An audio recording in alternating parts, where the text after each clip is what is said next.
السلام علیکم ورحمۃ اللہ تعالی وبرکاتہ۔ حضرت شاہ عبدالعزیز محدث دہلوی علیہ رحمہ فرماتے ہیں کہ شب قدر رمضان المبارک کی 27ویں شب ہی ہے۔ جی ہاں، آپ نے صحیح سنا، شب قدر آج ہی ہے، یعنی رمضان المبارک کی 27ویں تاریخ ہی شب قدر ہے۔ اور یہ بات صرف حضرت شاہ عبدالعزیز محدث دہلوی ہی نہیں کہہ رہے ہیں، بلکہ حضرت عمر فاروق رضی اللہ تعالی عنہ بھی اسی کی طرف اشارہ کرتے۔ تو آج کے اس ویڈیو میں ہم آپ کو یہ بتائیں گے کہ آج ہی شب قدر ہے، اس کی کیا دلیل ہے،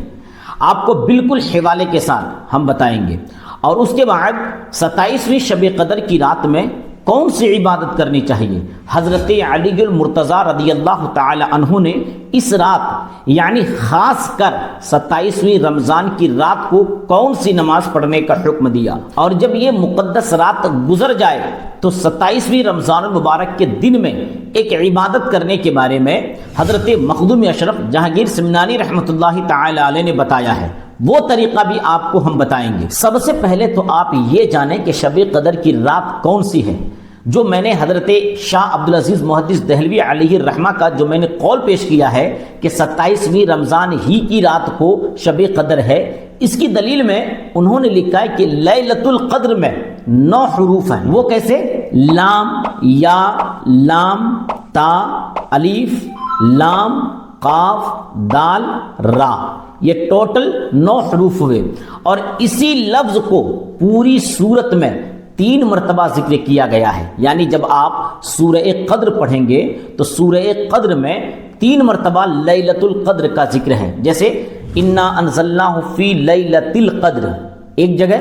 وما ادراک ما لیلۃ القدر 2 جگہ، لیلۃ القدر خیر من الف شہر یعنی 3ری جگہ ہوگی۔ اس کے بعد تنزل الملائکۃ والروح فیہا باذن ربہم من کل امر سلام ہی حتی مطلع الفجر۔ تو پوری صورت میں اللہ تبارک و تعالی نے 3 مرتبہ لیلۃ القدر کا ذکر کیا، تو 3 مرتبہ کا ذکر کیا گیا ہے۔ تو حضرت شاہ عبدالعزیز محدث دہلوی علیہ الرحمہ لکھتے ہیں کہ جب 9 حروف ہیں تو 9 کو 3 سے اگر گنا کیا جائے تو اس کا عدد نکلے گا 27، یعنی 9 کے 9، 9 دونی 18، 9 تیا 27، اس کا پورا عدد 9 کو گنا کیا جائے تو 27 نکلتا ہے۔ اس حساب سے حضرت شاہ عبدالعزیز محدث دہلوی علیہ الرحمہ ارشاد فرماتے ہیں کہ اس کے عدد کے حساب سے 27ویں رمضان ہی کو شب قدر ہے۔ اور اس سے آگے حضرت شاہ عبدالعزیز محدث دہلوی علیہ الرحمہ لکھتے ہیں کہ ایک مرتبہ حضرت فاروق اعظم رضی اللہ تعالی عنہ نے صحابہ کرام رضوان اللہ تعالی علیہ مجمعین سے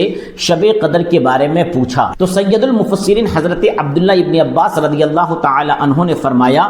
کہ شب قدر رمضان المبارک کے آخری عشرے کی 27ویں رات ہے، خواہ 7 راتیں باقی ہو یا 7 گزر گئی ہو، یعنی 23ویں شب یا 27ویں شب شب قدر ہے۔ حضرت فاروق اعظم رضی اللہ تعالی عنہ نے پوچھا اس کی دلیل کیا ہے، تو آپ رضی اللہ تعالی عنہ نے فرمایا کہ اللہ تعالی نے بنائے ہیں 7 آسمان، زمین 7، ہفتہ کے دن 7، انسان کے پیدائش کے مرحلے 7، طواف کعبہ میں چکر 7، رمی جمار کنکریاں ماری جاتی ہیں 7، انسان کھاتا ہے 7 اعضاء سے اور سجدے کرتا ہے 7 اعضاء پر، لہذا شب قدر کے لیے بھی 7 ہی کا عدد چاہیے۔ تو حضرت فاروق اعظم رضی اللہ تعالی عنہ نے فرمایا، اے عبداللہ بن عباس، تم نے وہی بات جان لی ہے جو ہمارے علم میں ہے۔ یعنی حضرت عبداللہ ابن عباس رضی اللہ تعالی عنہ نے اس کی دلیل میں کہا کہ جب اللہ تعالی نے آسمان 7 بنایا،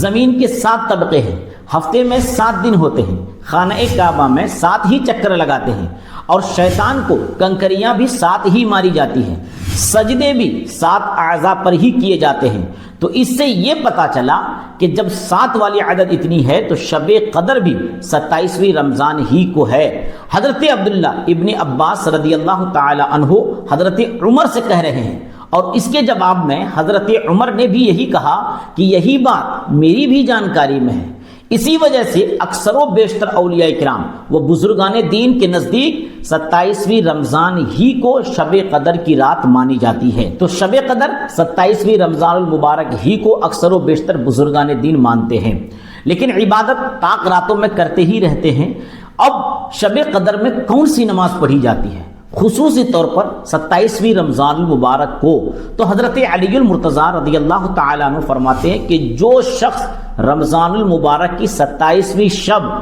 2 رکعت نماز اس طرح ادا کرے کہ اس کی ہر رکعت میں سورہ فاتحہ کے بعد سورہ قدر 1 بار اور سورہ اخلاص 100 بار پڑھے، اور جب نماز سے فارغ ہو جائے تو 100 بار درود شریف پڑھے، تو اس شخص کو اللہ تبارک و تعالی بے حساب اجر و ثواب عطا فرمائے گا۔ یہ 2 رکعت کی بات ہے، یعنی حضرت علی المرتضیٰ رضی اللہ تعالیٰ عنہ کے قول کے مطابق اگر کوئی شخص 2 رکعت پڑھتا ہے، 2 رکعت کیسے پڑھنا ہے؟ نیت آپ اس طریقے سے کریں، نیت کی میں نے 2 رکعت نماز شب قدر کی، نفل واسطے اللہ تعالیٰ کے، منہ میرا کعبہ شریف کی طرف، اللہ اکبر۔ اس کے بعد سورہ فاتحہ آپ پڑھیں، پھر اس کے بعد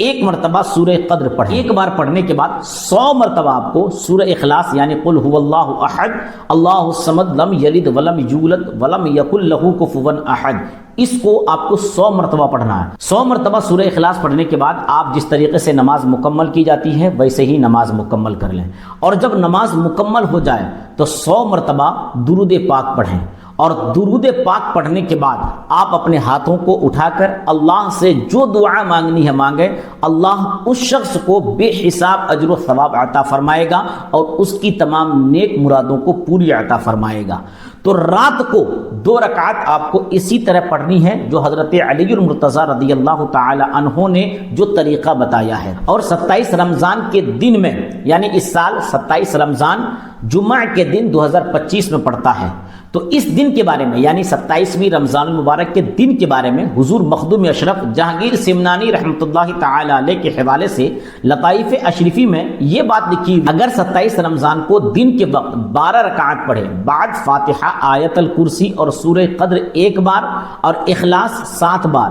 بعد فارغ از نماز 3 بار کہے لا الہ الا اللہ محمد الرسول اللہ، اور 3 بار درود پڑھے، حق تعالی عذاب قبر سے اس کو محفوظ رکھے گا اور قیامت کے دن بے حساب جائے گا۔ یعنی اس بار 2025 میں جمعہ کے دن 12 رکعت اگر کوئی شخص پڑھے، 2 کر کے بھی پڑھ سکتے ہیں اور 4 بھی پڑھ سکتے ہیں، 2 رکعت کر کے پڑھ رہے ہیں تو 2 رکعت کی نیت کریں، اور اگر 4 رکعت پڑھ رہے ہیں تو 4 رکعت کی نیت کریں، اور نیت حقیقت میں دل کے ارادے کو ہی کہتے ہیں، کچھ نہ ہو تو آپ اتنا کہہ لیں اگر 2 رکعت پڑھ رہے ہیں تو 2 رکعت کی نفل نماز پڑھ رہا ہوں، اور 2 رکعت کی یا پھر 4 رکعت کی نفل نماز پڑھ رہا ہوں۔ اس کے بعد آپ نیت باندھنے کے بعد آپ کو سورہ فاتحہ کے بعد 1 مرتبہ آیت الکرسی، 1 مرتبہ سورہ قدر انا انزلناہ فی لیلۃ القدر، اس کے بعد پھر 7 مرتبہ سورہ اخلاص پڑھیں۔ پہلی رکعت جیسے مکمل کی جاتی ہے رکوع اور سجدے کرنے کے بعد، دوسری رکعت میں جب آپ اٹھیں گے تو سیم آپ کو پڑھنا ہے الحمدللہ، اس کے بعد آیت الکرسی 1 بار، سورہ قدر 1 بار اور سورہ اخلاص 7 بار۔ اسی طریقے سے آپ 2 رکعت پڑھ رہے ہیں تو 2 رکعت میں سلام پھیرنے کے بعد اسی طریقے سے 12 رکعت پڑھتا جائے، اور جب 12 رکعت مکمل ہو جائے تو 3 مرتبہ لا الہ الا اللہ محمد رسول اللہ پڑھے اور 3 مرتبہ درود شریف پڑھے۔ اس نماز کی فضیلت یہ ہے کہ جو اس نماز کو پڑھے گا اللہ تبارک و تعالی اس کو قبر کی عذاب سے محفوظ رکھے گا اور اس کو بے حساب جنت میں داخل فرمائے گا۔ لطائف اشرفی صفحہ نمبر 465۔ تو یہ شب قدر کی رات میں اور دن میں پڑھی جانے والی نمازیں ہیں۔ تو آج کی رات میں آپ حضرت علی المرتضیٰ رضی اللہ تعالی عنہ نے جو طریقہ بتایا ہے اس طریقے سے آپ نماز پڑھیں، اور جو کل کا دن ہوگا اس دن میں حضور سیدنا سرکار مخدوم اشرف جہانگیر سمنانی رحمۃ اللہ تعالی علیہ نے جو طریقہ بتایا ہے اس طریقے سے آپ نماز پڑھیں۔ اس کے علاوہ بھی آپ شب قدر میں نوافل پڑھ سکتے ہیں، قضا نماز پڑھ سکتے ہیں۔ امید ہے کہ آپ کو آج کی یہ جانکاری اچھی طریقے سے سمجھ میں آ گئی ہوگی۔ یہ جانکاری آپ کو کیسی لگی آپ کمنٹس میں ضرور بتائیں۔ اگر آپ کا بھی کوئی مسئلہ ہو تو کمنٹس میں لکھ کر ضرور پوچھ سکتے ہیں۔ آپ سے گزارش ہے کہ آپ اپنے دوست و احباب تک اس ویڈیو کو ضرور شیئر کریں، اور اگر ابھی تک آپ نے ہمارے چینل کو سبسکرائب نہ کیا ہوں تو سبسکرائب بھی ضرور کر لیں تاکہ مزید اسلامی مسائل کی مستند جانکاری حاصل کر سکیں۔ السلام علیکم ورحمۃ اللہ تعالی وبرکاتہ۔